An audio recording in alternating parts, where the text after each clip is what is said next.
आज का मुद्दा की तरफ, लेकिन उसके पहले वो रिपोर्ट देखते हैं जो ये बताएगी कि आज का मुद्दा है क्या। तो देखिए ये रिपोर्ट, फिर आज का मुद्दा में डिबेट।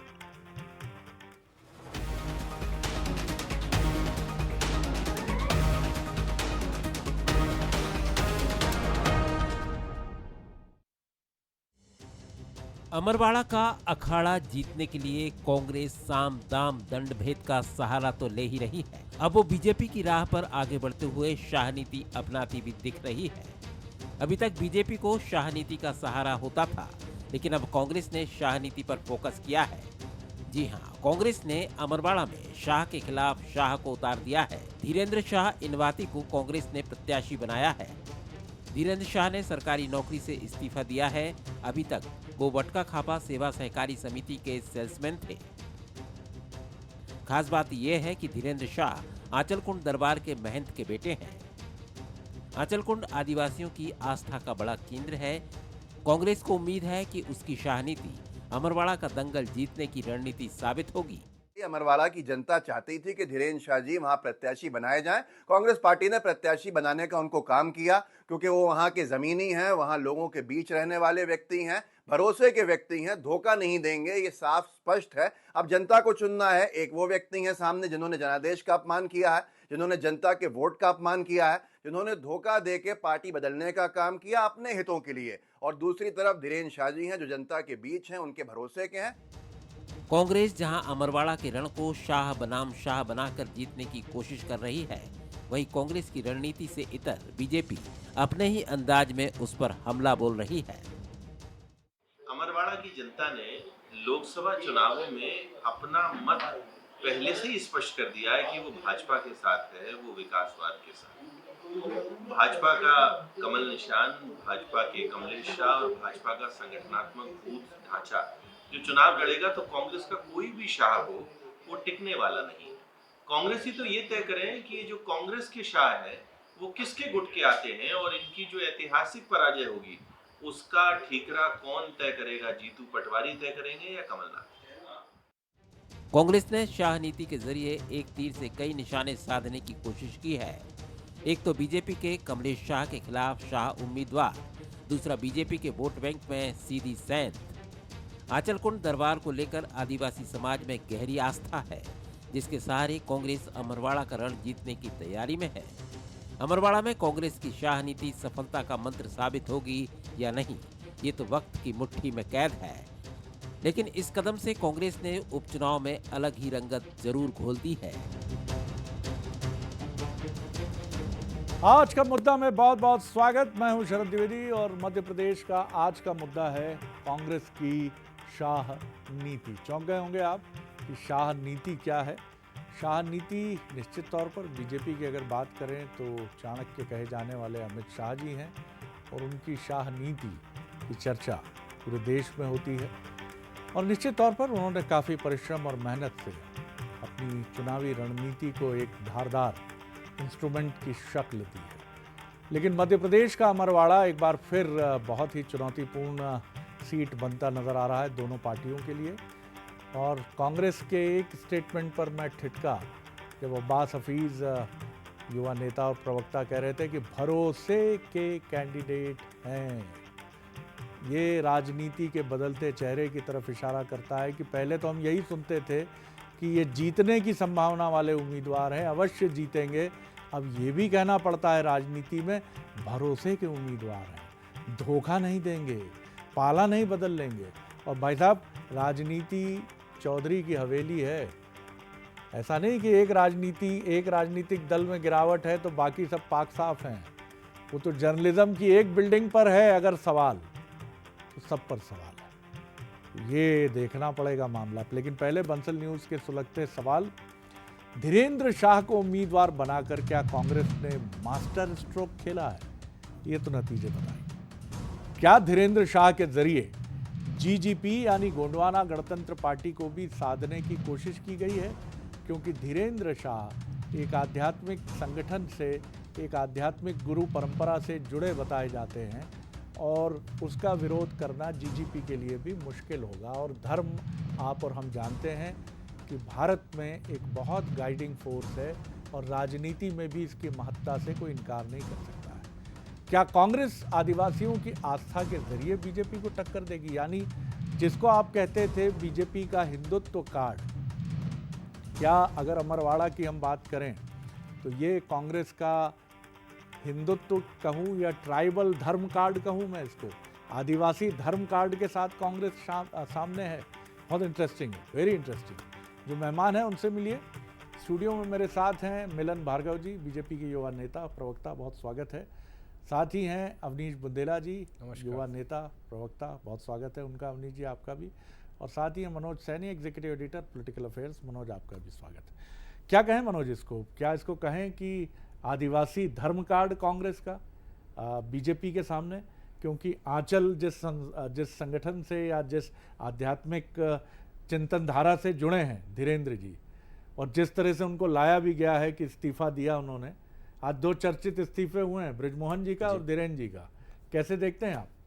देखिए शरद जी, ये तो हम कह सकते हैं कि वास्तव में कांग्रेस ने मास्टर स्ट्रोक चल दिया है। अब ये मास्टर स्ट्रोक कितना सफल होगा ये तो बाद में समझ आएगा, लेकिन वहाँ की एक परंपरा रही है आंचल कुंड की। मुझे याद है जब मार्च 2023 में हम वहाँ गए थे, अमित शाह आने वाले थे और अमित शाह का पहला दौरा जब वहाँ हुआ तो ये कहा जा रहा था कि आंचल कुंड वो पहुँचेंगे, पहुंच नहीं पाए, किसी कारण बस उनका लेट हुआ। बाद में शिवराज जी ने जाकर वहाँ माफ़ी मांगी थी और शाम होते होते ये कहा गया, फिर आंचल कुंड जाकर उन्होंने भी दर्शन दिए थे। मतलब यह है कि 200 साल पुराना वो क्षेत्र है। और दादा धूनी वाले, देखिए भगवान को हमने नहीं देखा, लेकिन कुछ ऐसे संत रहे हैं जिनको लोगों ने देखा है। दादा धूनी वाले केशवानंद के नाम से जिनको जाना जाता था, उनका स्थान है और उन्होंने धूनी वहाँ पर दी थी वहाँ के बाबा को, जिन्हें शायद गरीबदास के नाम से जाना जाता है। और उस परिवार से ये आते हैं धीरेन्द्र, तो बहुत गजब का मास्टर स्ट्रोक कहें इसको, साहे वर्सेस साहे कहें, तो कांग्रेस ने अपनी चाल तो चल दी है। और इस चाल में अकेले कांग्रेस बीजेपी नहीं, बल्कि मुझे लगता है कि जीजीपी जिसकी हम बात करते हैं, गोंडवाना गठबंधन पार्टी, वो भी वहाँ पर मत्था टेकने जाती रही। और जहाँ धर्म जुड़ जाता है, जिसका आप कह रहे हैं, तो ये कांग्रेस का धर्मशास्त्र से कह सकते हैं कि कांग्रेस ने इसको आगे बढ़ाया। लेकिन भारतीय जनता पार्टी के कमलेश शाह वहाँ से मैदान में है और चुनाव तो बहुत दिलचस्प होगा। धीरेन्द्र शाह को कैंडिडेट बनाकर कांग्रेस ये मान रही है या कमलनाथ जी ये मान रहे हैं कि जो 24 में हो गया है उसकी शायद कुछ हद तक हम भरपाई कर पाएँ यहाँ से। तो ये मानिए कि बहुत दिलचस्प चुनाव है, बहुत अलग चुनाव है, क्योंकि जहाँ धर्म आ जाए और फिर ऐसे संत जिसका स्थान आज भी वहाँ धूनी जल रही है, आज भी इनके बड़े भाई गणेश के नाम से जिनको जाना जाता है वही सेवादार है और छोटे भाई धीरेन्द्र है। बिल्कुल। लेकिन मनोज, हम ये भी सोचते हैं कि एक चुनाव कितना प्रतिष्ठा का प्रश्न बनाइएगा साहब, और क्या क्या नहीं पापड़ बेलिएगा उसके लिए। हर चुनाव नाक का सवाल है। अभी विधानसभा हुआ 4 महीने पहले, लोकसभा हुआ, और अब फिर अमरवाड़ा खड़ा है साहब। और यहाँ भी टसल ऐसी है कि जैसे कोई मध्य प्रदेश का चुनाव है। मिलन जी, आप कैसे देखते हैं? निश्चित तौर पर कमल शाह जी, वहाँ कमलेश शाह जी वहाँ से बीजेपी के कैंडिडेट हैं, वही जो पार्टी बदल कर आए हैं, और अब उनके मुकाबले इस तरह का एक कार्ड कांग्रेस ने खेला है। किस तरह से आप देखते हैं? क्योंकि चुनाव ये फिर माना जा रहा है कि एक तरफ डॉक्टर मोहन यादव जी, वीडी शर्मा जी, दूसरी तरफ कमलनाथ, जीतू पटवारी। देखिए शरद जी, अच्छा है और बधाई है कांग्रेस पार्टी को कि खोजे ढूंढे से एक प्रत्याशी तो मिला, क्योंकि अभी तक तो ये बात चल रही थी कि कांग्रेस पार्टी को प्रत्याशी नहीं मिल रहा है। तो ये लेट लतीफ़ी भी ये कारण है। भारतीय जनता पार्टी जहां अपना प्रत्याशी भी घोषित कर चुकी है, नामांकन भी कर चुकी है और हमारी बैठकों का दौर भी शुरू हो गया। मध्य प्रदेश के तमाम हमारा शीर्ष नेतृत्व वहाँ चुनावी मैदान में सक्रिय है और कार्यकर्ताओं के साथ लगातार सतत संपर्क बना के योजना पर भी काम कर रहा है। देखिए, जिस प्रकार का अमरवाड़ा का ट्रैक रिकॉर्ड रहा है, उसमें 2008 में भारतीय जनता पार्टी विजयी हुई है, 1990 में हुई है, 1967 में भी भारतीय जनसंघ वहाँ विजयी हुआ है। तो वहाँ का इतिहास भारतीय जनता पार्टी के लिए मजबूत है और हम फिर भारतीय जनता पार्टी के चुनाव चिन्ह को ले जाकर जो विजय रथ वहाँ से लोकसभा में चला है, क्योंकि लोकसभा के चुनाव में यदि देखें तो अमरवाड़ा की जनता ने 15,000 के मैंडेट से ज़्यादा वोट देकर भारतीय जनता पार्टी के लोकसभा प्रत्याशी को वहाँ विजयी बनाया है। तो ये मानकर चलिए कि भारतीय जनता पार्टी के पक्ष में वहाँ बहुत मजबूत माहौल है और जो तथाकथित गढ़ कहा जाता था कमलनाथ जी का, आज वो हताश और निराश है। उन्होंने लाख कोशिश कर ली इस चुनाव में, लोकसभा के चुनाव में अपने बेटे को जिताने के लिए। किस प्रकार के कृत्य करने पड़े उनको, शराब बढ़वानी पड़ी, उनको पैसा बढ़वाना पड़ा, ये मैं नहीं कह रहा हूँ, ये वहाँ का रिकॉर्ड कह रहा है, वहाँ के चित्र कह रहे हैं। और तथाकथित फर्जी वीडियो भी वायरल करना पड़े। अब चूंकि कमलनाथ जी का गढ़ कांग्रेस पार्टी मानती है, तो वहां कांग्रेस पार्टी वहां क्या कर पाएगी, या अकेला कमलनाथ जी जैसा चुनाव अभी लोकसभा में लड़े थे वही लड़ेंगे। तो ये स्पष्ट होना आवश्यक है कि वहां कांग्रेस पार्टी चुनाव लड़ रही है या कमलनाथ जी चुनाव लड़ रहे हैं। जी। दूसरी बात, भारतीय जनता पार्टी पूरी ताकत के साथ चुनाव लड़ेगी, क्योंकि हमने हर छोटे बड़े चुनाव में पूरी ताकत के साथ चुनाव लड़कर जनता का विश्वास जीतने की तरफ हम आगे बढ़े, और इस चुनाव में भी हम आगे बढ़ेंगे। अवनीश जी, तो कार्ड आपका भी सामने आ गया है और बात साफ है कि आप कहीं धर्म के कार्ड के साथ भी आगे बढ़ने की कोशिश कर रहे हैं। जैसा मनोज जी ने बहुत विस्तार से आंचल कुंड की महिमा को स्थापित किया कि दादा धूनी वाले और उनके शिष्य जो कि आदिवासी रहे और उसी परिवार से आते हैं धीरेन्द्र शाह, तो दो शाह हैं, शाह नीति है, किस तरह से देखते हैं? शरद जी देखिए, ना तो हम इसको किसी मास्टर स्ट्रोक की दृष्टि से देखते, ना कोई नीति की दृष्टि से देखते हैं। मास्टर स्ट्रोक तो बीजेपी और कमलेश शाह जी ने मिलकर खेला था कि जहां 5 महीने पहले आपको जनता ने चुना था और आपने मास्टर स्ट्रोक खेला कि जिसके कारण दोबारा चुनाव होने जा रहे हैं। मास्टर स्ट्रोक तो ये है कि अभी हाल मेरे मित्र मिलन भार्गव जी कह रहे थे कि हमको ढूंढते प्रत्याशी नहीं मिल रहा। भैया, आप इतनी बड़ी पार्टी बनते हो, इतना बड़ा संगठन है, आपको प्रत्याशी नहीं मिला, आपको कांग्रेस का प्रत्याशी आयात करना पड़ रहा है। अब तो देखिए बात ये शरद जी कि काफ़ी सारी बातें आपके पहले सेंटेंस ने कह दी कि जो कमलेश शाह जी जो कांग्रेस से आपके यहाँ आए हैं, मतलब ये बताता है कि भारतीय जनता पार्टी की कार्यशैली क्या है। शरद जी, अगर आप देखें, अगर बहुत कालांतर में जाएं, मतलब पीछे जाएं शरद जी, तो जब पहली बार किसी सांसद विधायक ने पार्टी बदली होगी 60 के दशक में शरद जी, तो उस समय इसको बहुत ही गलत दृष्टि से देखा जाता था और बड़ी हाय तौबा मची होगी शरद जी। लेकिन जैसा कि हम जानते हैं कि आजकल डाइवोर्स भी बहुत सामान्य हो गया है समाज में, कि डाइवोर्स तो होते हैं। ऐसे अब ये चीज़ भी बड़ी इसको भारतीय जनता पार्टी इस दृष्टि से बताती कि भैया वो तो उनके अंदरूनी खुटपैठ थी।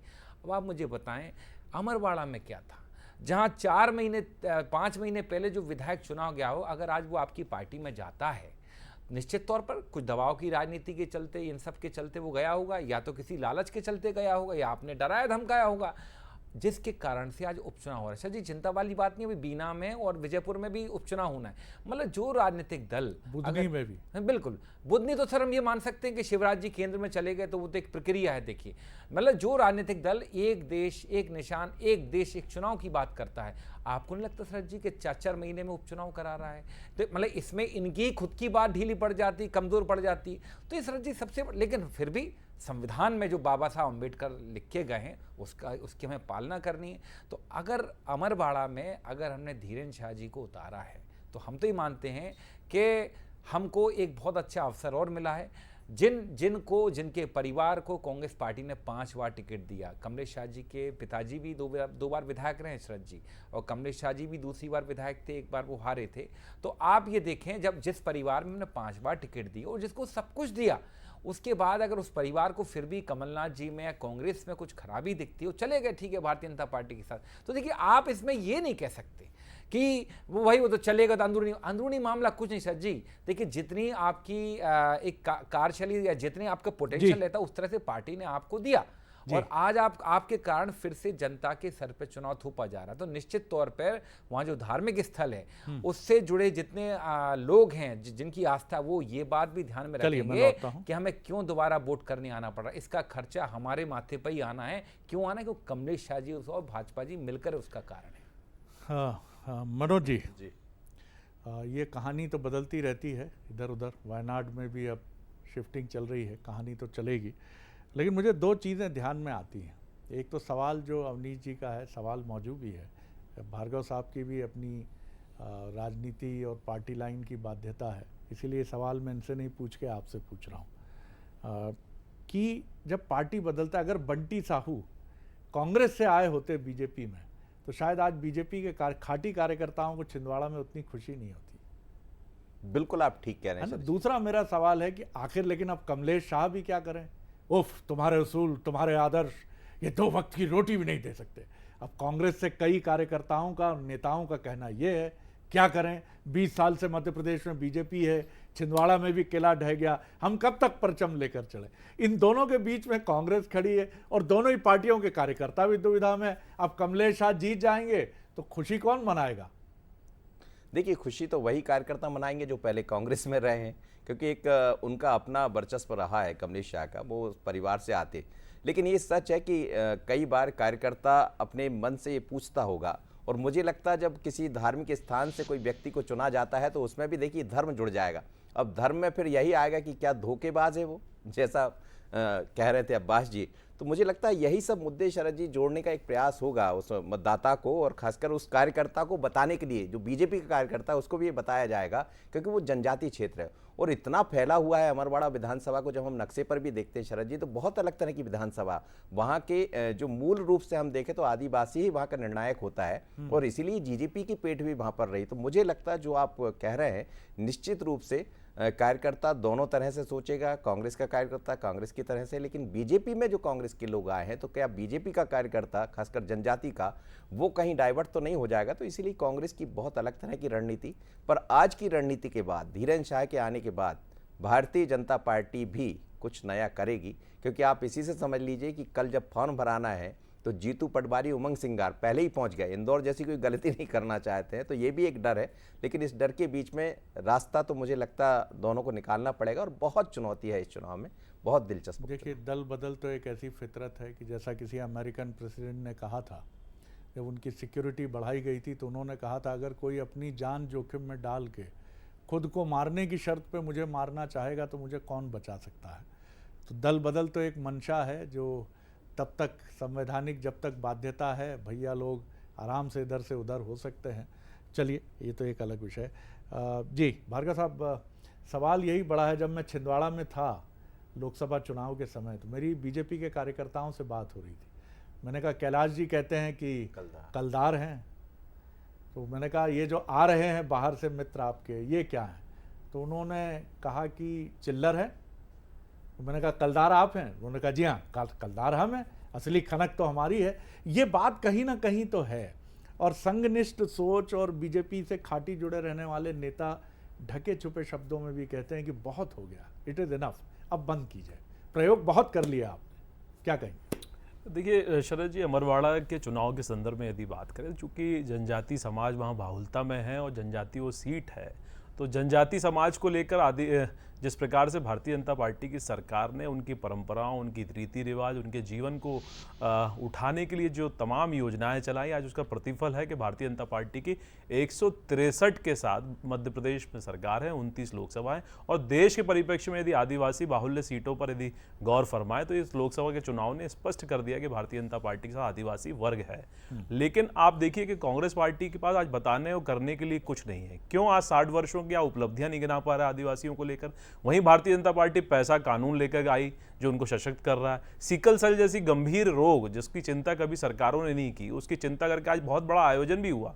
माननीय उपराष्ट्रपति का आगमन भी मध्य प्रदेश में हुआ, माननीय मुख्यमंत्री मोहन यादव जी ने आज कार्यक्रम भी किया। तो ये बताता है कि हम बहुत दिशाओं में जाकर उनके जीवन को बदलने का काम कर रहे हैं, वो वहीं हुआ। कमलेश शाह जी को आखिर क्या लगा कि भारतीय जनता पार्टी के साथ आकर वहां के विकास में वो अपना योगदान दे सके, क्योंकि सरकार भारतीय जनता पार्टी के केंद्र में है, मध्य प्रदेश में है, तो अमरवाड़ा विकास से अछूता ना रह जाए, इसलिए उन्होंने इस प्रकार से भारतीय जनता पार्टी के साथ आकर आगे के जो योजना है और अमरवाड़ा के जो विकास में उनका योगदान हो सकता है, वहां की जनता के साथ संवाद, अपने कार्यकर्ताओं के साथ संवाद स्थापित करके भारतीय जनता पार्टी में शामिल हुए हैं। दूसरी बात, भारतीय जनता पार्टी ने देश के सर्वोच्च पद पर एक आदिवासी महिला को बिठाकर उनको सम्मान दिया। मध्य प्रदेश में संवैधानिक सबसे बड़ा पद होता है राज्यपाल, वहां कौन बैठा हुआ है? आदिवासी वर्ग के व्यक्ति। तो ये बताता है कि भारतीय जनता पार्टी ने कथनी और करनी में कभी अंतर नहीं रखा, जो कहा वो डिलीवर किया, वही वहां दिख रहा है। और आप देखेंगे हम तमाम तरह के सकारात्मक पहलुओं को ले जाकर वहां रखेंगे।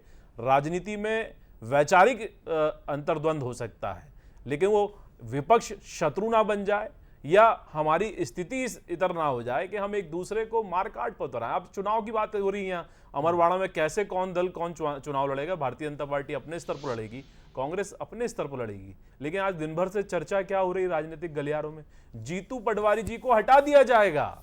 उनके तमाम नेता, अभी अवनीश जी बैठे हैं, अवनीश जी के विभाग के एक व्यक्ति ने आज पत्र लिखा है कि जीतू पटवारी जी को हटा दिया जाए। तो यह कांग्रेस के अध्यक्ष में ही संशय है, वो रहेंगे या नहीं रहेंगे, क्योंकि विवेक तनखा जी भी मोर्चा खोले हुए हैं, अजय सिंह जी भी खोले हुए हैं। तो एक तरफ तो यहाँ चुनाव है और यहाँ इनके ही नेता आपसी गुटबाजी में और कुर्सी तोड़ में लगे हुए हैं। बुंदेला साहब, आपके यहाँ तो संघ पूरा मोर्चा खोले हैं। मोहन भागवत चलिए, जी हम क्या क्या विषय से कहते हट नहीं, रहे हैं, मैं सर विषय विषय से से ये हटे, मैं थोड़ा निवेदन कर रहा था। अब उन्होंने एक जिक्र कर जी दिया जो चलिए कुछ- छोड़े, कुछ- मैं हाँ, विषय जी, पे रहता हूँ जी। शरद जी। कांग्रेस वैसे भी नियम नहीं तोड़ती।